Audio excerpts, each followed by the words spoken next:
হেৰা, অথনিৰ পৰা মই দেখি আছো তুমি মনে মনে কিবা খাই আছা। কি খাই আছা বাৰু কোৱাচোন? এই বাদাম কেইটামানকে খাই আছো। হয় নেকি?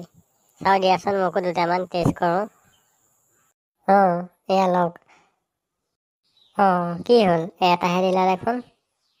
বাকীবোৰো টেষ্ট একেই, সেইবাবে এটা দিছোঁ। ঠিক, বৰ আচৰিত ধৰণৰ মানুহ দেই তুমি।